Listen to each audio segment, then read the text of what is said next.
तो चलिए अब हम मिलते हैं एक ऐसी हस्ती से जो हमें सोशल इमोशनल लर्निंग के बारे में बताएंगी। भावनाओं को पहचानना, प्रबंधित करना तथा सामाजिक स्थितियों को प्रभावी ढंग से नेविगेट करने के तरीके सीखेंगे श्रीमती अमृता नायर से, जो निर्देशक है, रिसर्च एंड डेवलपमेंट में भी है और अपनी शाला फाउंडेशन की वकालत भी करती है। उत्पीड़ितों के रंगमंचक की सूत्रधार है। राष्ट्रीय बीज परियोजना के साथ न्यू लीडर्स वीक में भाग लिया और विविधता में समावेश पर मुंबई स्थित समूह की सुविधा प्रदान करती है। व्यक्तिगत परामर्श और तर्कसंगत भावनात्मक व्यवहार की चिकित्सा में प्रशिक्षित है। बुकवॉर्म गोवा में प्रशिक्षित पुस्तकालय में शिक्षिका भी है। सत्र के दौरान अगर आपको कोई सवाल है तो आप क्वेश्चन Q&A में टाइप कर सकते हैं, जिनका जवाब आपको सत्र के बाद मिलेगा। तो स्वागत करते हैं श्रीमती अमृता नायर जी का। शुक्रिया। ओके, सबसे पहले शुक्रिया मुझे यहाँ आमंत्रित करने के लिए, आज इनवाइट करने के लिए सभी का थैंक यू। मैं अमृता हूँ और पिछले लगभग 12 से 13 सालों से अलग अलग भूमिकाओं में शिक्षा और मानसिक स्वास्थ्य के क्षेत्र में काम कर रही हूँ। आज आप सभी से जो कुछ मैं साझा करूंगी इस प्रेजेंटेशन के दौरान, वो ज्यादातर ऐसी चीजें हैं जो हमारी संस्था में, अपनी शाला में हमने जो कुछ सालों से काम किया है, उन्हीं अनुभवों से जो चीजें हमने सीखी हैं उसी को आज मैं साझा करने की कोशिश करूंगी। दो चीजें शुरू करने के पहले एज अ डिस्क्लेमर, बस डिस्क्लेमर के तौर पर शेयर करूंगी।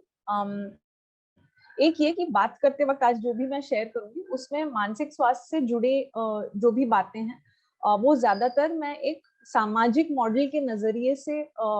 देखते हुए करूंगी, ना कि एक चिकित्सक या मेडिकल मॉडल से। और दूसरी चीज, शुरुआत में हमारे देश में जो संदर्भ है वो बताते वक्त मैं कुछ स्टैटिस्टिक्स या डेटा का इस्तेमाल करने जा रही हूँ। वो डेटा सुनते वक्त हो सकता है हम में से कुछ लोगों के लिए वो इमोशनली ट्रिगरिंग फील हो सकता है, और उस वक्त अगर आपके ख्याल रखने के लिए आपको जो सही लगे, आपको जो करना ठीक लगे, आप जरूर करिएगा। इसके साथ मैं शुरू करती हूँ। तो थोड़ा सा जो हमारे देश में जो संदर्भ है, कॉन्टेक्स्ट है, उसको पहले थोड़ा समझेंगे। भारत में 26 करोड़ बच्चे हैं जो स्कूल जा रहे हैं, और ये बच्चे लगभग 11 लाख स्कूलों में अटेंड कर रहे हैं। थोड़ा सा जैसे ये डेटा सुन रहे हैं, स्टैटिस्टिक्स सुन रहे हैं, इसको थोड़ा सा हम लार्जर कॉन्टेक्स्ट या लार्जर संदर्भ में देखने की कोशिश करेंगे, क्योंकि इसका कोई मायने रखता है, कुछ इसका मतलब है जो हम निकालने की कोशिश कर रहे हैं कि ये जो डेटा है इसका मतलब क्या है आखिर में। 42% बच्चे ऐसे हैं, जो एक हाल ही में किया गया एक रिसर्च है जिसमें ये पता लगा है कि 42% बच्चों ने ये बताया कि उनको चिढ़ाए जाने का या अपमान किया जाने का या फिर शारीरिक रूप से तंग किया या परेशान किया जाने का अनुभव रहा है। 50% जो मनोसामाजिक रूप से जो संकट हैं या दिक्कतें महसूस होती हैं, 50% ऐसी दिक्कतें 14 वर्ष की जो उम्र है वहीं से शुरू होने लग जाती है। और आखिरी में एक और चीज शेयर करूंगी कि गरीबी के कारण जो हाशिए पर जीने वाले फैमिलीज हैं या उन फैमिली से आने वाले बच्चे हैं, वहां पे मानसिक स्वास्थ्य से जुड़ी जो दिक्कतें हैं या कठिनाई है, वो अनुभव करने का जो लाइकलीहुड है या संभावना है, वो 3 गुना अधिक हो जाता है। जब हम ये चीजें सुन रहे हैं, इसका महत्व क्या है या क्यों ये समझना जरूरी है, क्योंकि जब हम स्कूल के बारे में सोचते, हो सकता है कि सिर्फ ये डेटा सोचने से हमें लगे कि अरे ये बदलेगा कैसे, इसमें कोई बदलाव आने की संभावना है भी कि नहीं। और हमें ये देखना जरूरी है कि स्कूल का जो वातावरण है उसमें कुछ चीजें हैं जो पोटेंशियल ऑफर करती हैं या अपॉर्चुनिटी ऑफर करती हैं हमें इस संदर्भ को बदलने की। बहुत सारा रिसर्च हमें ये भी कहता है या बताता है कि सकारात्मक वातावरण होने से इनमें से जो दिक्कतों की बात हमने की है, उनके जो अनुभव है इनसे बचने की संभावना बढ़ जाती है। इसका मतलब कि स्कूल सिस्टम में जो भागीदारी निभाते हैं, जैसे कि टीचर हैं, एजुकेटर हैं, काउंसलर हैं, इन सभी लोगों की भूमिकाएं बहुत ही महत्व रखती हैं। और ये जो भूमिकाएं हैं ये इस सकारात्मक वातावरण को बनाने में भी मदद करती हैं या समर्थन करती हैं। ये जो संदर्भ है इसको दिमाग में रखते हुए और इसको ध्यान में रखते हुए अपनी शाला ने 2013 में हमारी संस्था ने ये काम शुरू किया। और जो काम की हम बात कर रहे हैं ये काम मानसिक स्वास्थ्य और शिक्षा, इन दोनों का जो इंटरसेक्शन है या बीच का जो एक भाग है उसके अंतर्गत शामिल होता है। जब हम इस काम के बारे में सोचते हैं तो जो मनोसामाजिक रूप से कल्याणकारी स्थिति की हम बात कर रहे हैं या वेलबींग अनुभव करने की बात करते हैं, ये करने का जो एक तरीका है उसे हम सोशल इमोशनल लर्निंग या सामाजिक भावनात्मक शिक्षा इसके रूप में देखते हैं। और यही काम अपनी शाला कुछ सालों से करता आ रहा है। इसको थोड़ा सा और समझेंगे। सोशल इमोशनल लर्निंग या सामाजिक भावनात्मक शिक्षा की जब हम बात करते हैं तो ये किन कौशल या किन स्किल्स या कॉम्पिटेंसीज की या किन क्षमताओं की बात हो रही है। ज्यादातर जो आजकल अगर आप फ्रेमवर्क्स देखेंगे, जो प्रणालियां ये सोशल इमोशनल लर्निंग के बारे में कहती हैं कि क्या कौशल हैं, कौन से कॉम्पिटेंसी या क्षमता हैं जो सोशल इमोशनल लर्निंग के अंतर्गत दिखाई देती हैं, तो ज्यादातर ये 5 आपको दिखाई देंगी। और इनको देखने में अलग अलग फ्रेमवर्क इस वक्त हमारे आसपास मौजूद भी हैं। तो कुछ उदाहरण के तौर पर बताऊंगी, जैसे आई सेल्फ नामक एक फ्रेमवर्क है जो टीचर फाउंडेशन नामक संस्था ने कुछ सालों में बहुत सारा रिसर्च करके इसको बनाया है। दूसरा है सी लर्निंग जो एमरी यूनिवर्सिटी से बना हुआ एक फ्रेमवर्क निकला है। और तीसरा केसल। इसके अलावा भी कई सारे ऐसे फ्रेमवर्क सोशल इमोशनल लर्निंग के काम को बताने में आपको नजर आएंगी। अगर आप में से कुछ लोग social emotional learning as a parent, caregiver या एज एन एजुकेटर इस काम का अगर आप इस वक्त शुरुआत कर रहे हैं तो ये फ्रेमवर्क्स बहुत मदद करेंगे, समर्थन करेंगे आपके काम को शुरू करने।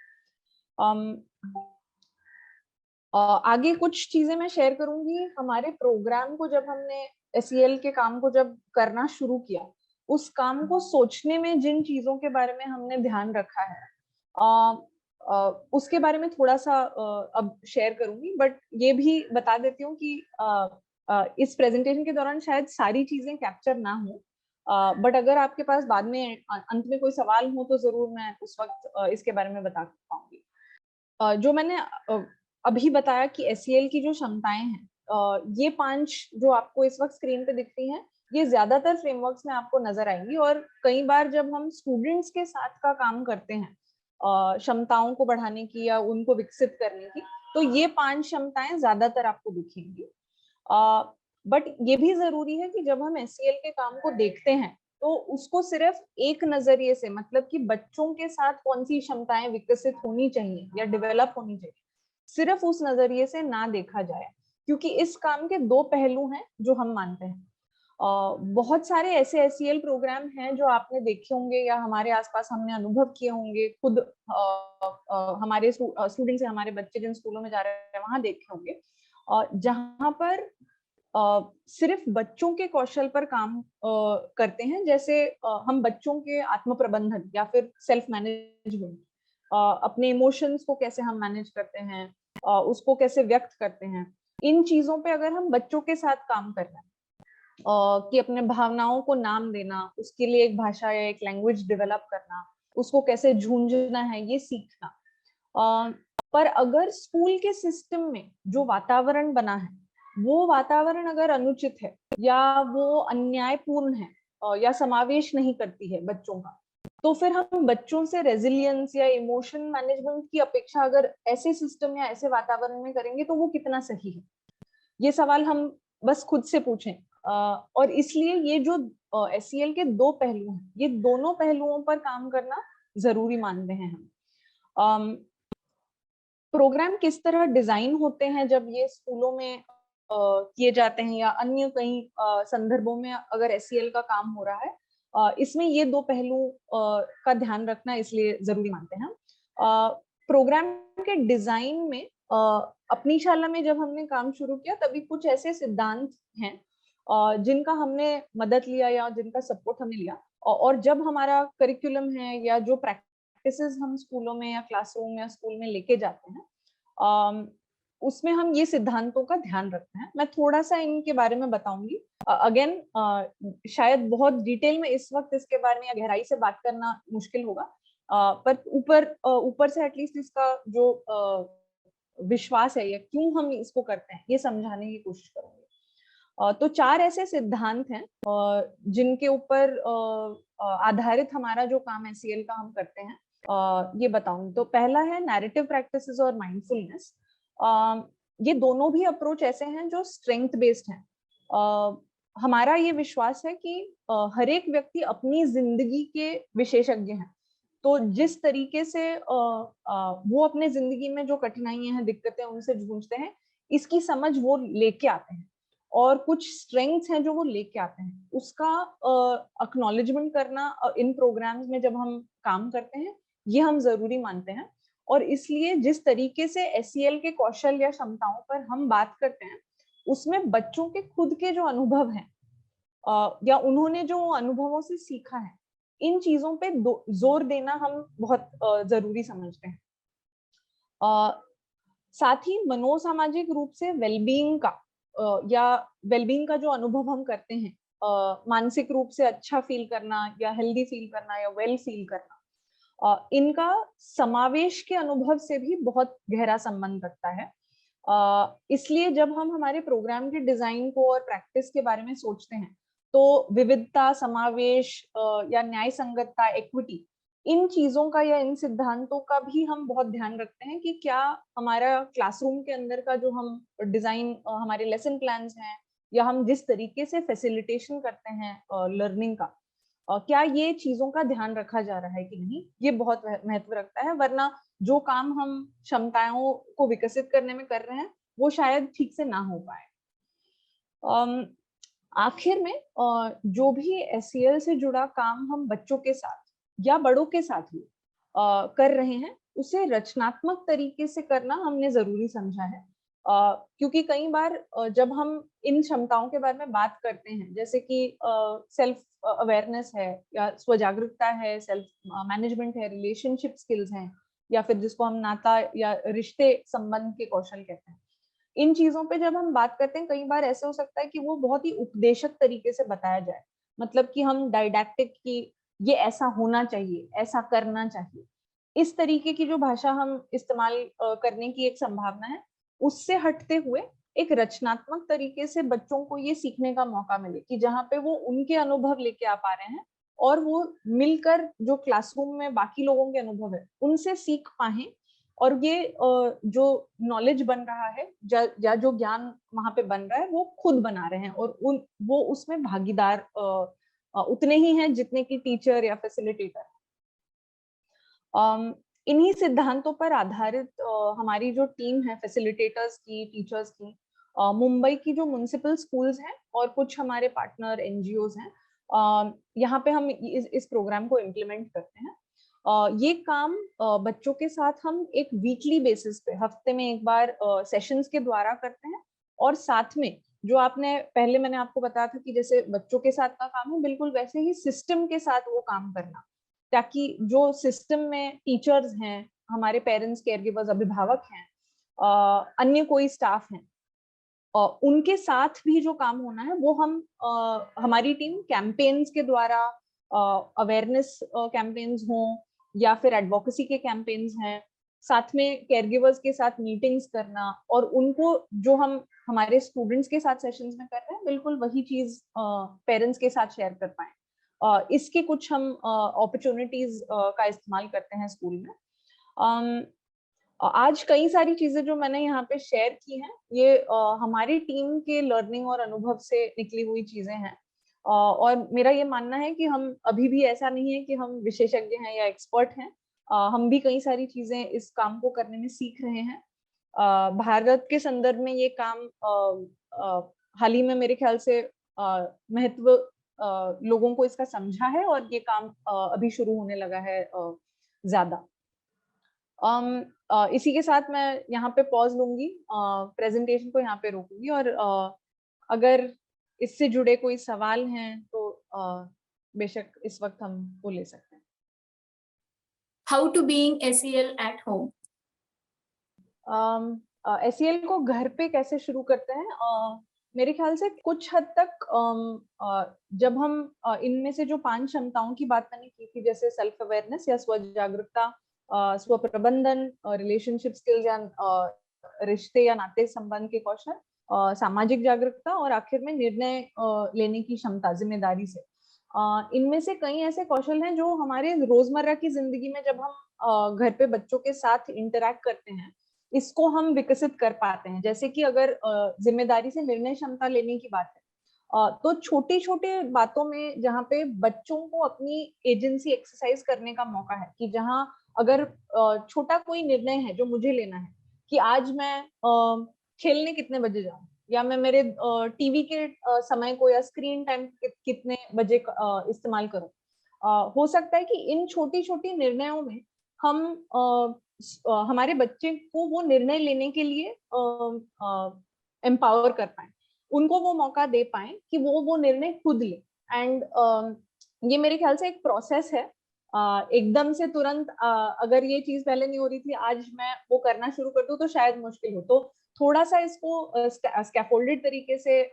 बच्चों का समर्थन करते हुए या उनको सपोर्ट करते हुए ये निर्णय लेने में मदद कर सकते हैं। ये उदाहरण मैंने सिर्फ एक क्षमता जो रिस्पॉन्सिबल डिसीजन मेकिंग है उसके लिए दिया था। बिल्कुल वैसे ही आप सेल्फ अवेयरनेस या सेल्फ मैनेजमेंट से जुड़े कोई क्षमताएं हैं तो इन पे भी हम बच्चों के साथ मिलकर, जैसे कि जब हम कोई कठिन भावनाओं का जब हम अनुभव करते हैं, उस वक्त क्या है जो बच्चे को मदद करता है वो भावनाओं से जूझने में। अगर हम बच्चों के साथ ये चीजों के ऊपर डायलॉग या कॉन्वर्जेशन कर पाए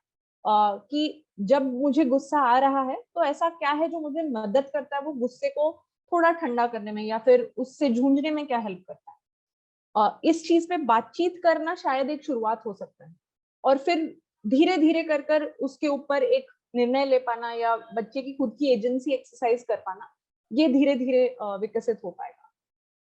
सॉरी, मैं शायद पूरी तरीके से इतने समय में इसका जवाब ना दे पाऊं, बट 2 उदाहरण के माध्यम से मैंने कोशिश किया ये बताने की। Thank you Amrita. हमारे पास और एक सवाल है कि बच्चा हर बात में कॉन्फिडेंट है, बट जब वो स्कूल जाएगा तो उसे कोई परेशानी नहीं होगी, और हम तब बच्चों से कैसा व्यवहार करना चाहिए? ये सवाल अगर मैं सही समझ रही हूँ तो हम बच्चों को प्रिपेयर कैसे करें ताकि उनको कठिनाई ना आए? या आई बिलीव सो, उन्होंने हिंदी में लिखा है सो। जी, तो मेरे ख्याल से कुछ हद तक जब हम इनमें से कुछ क्षमताओं के ऊपर अगर हम घर के वातावरण में हो, स्कूल में अगर इन चीजों पे बात हो रही है, तो मेरे ख्याल से कुछ चीजों पे शायद बच्चों का इन माध्यमों या इन प्रोग्राम्स या इन डायलॉग्स या कॉन्वर्सेशंस के द्वारा ही कुछ हद तक वो प्रिपेयर्डनेस बनना शुरू हो जाती है। हैविंग सेड दैट, मेरे ख्याल से हर सिचुएशन के लिए वो प्रिपेयर करना शायद बहुत ही बड़ी एक्सपेक्टेशन होगी हम खुद से भी अगर रखें तो, क्योंकि कुछ चीजें हैं जो शायद हमारे नियंत्रण या कंट्रोल के बाहर हो। एक चीज ये हो सकती है कि जब हम बच्चों के साथ बात कर रहे हैं तो कुछ हद तक उनके साथ बातचीत करते हुए प्रिडिक्ट कर पाना कि अगर इस चीज के बारे में इस वक्त मुझे डर है, जब ये हो रहा है, ये परिस्थिति मेरे सामने आए तो क्या क्या चीजें होने की संभावना है। अगर इस चीज पे बातचीत पहले से हो जाए एंड उसके ऊपर थोड़ा सा प्रॉब्लम सॉल्विंग अगर बच्चे के साथ मिलके किया जाए तो हो सकता है कुछ हद तक वो प्रिपेयर्डनेस बन सकती है, वो तैयारी बन सकती है कि अच्छा ये चीजें होने की संभावना है और अगर ये हो तो मैं उस समय ये करने की मेरे अंदर क्षमता है। धन्यवाद अमृता जी, आपने बहुत ही कम समय में हमें बहुत कुछ समझाने की कोशिश की है। Thank you so much. शुक्रिया, थैंक यू।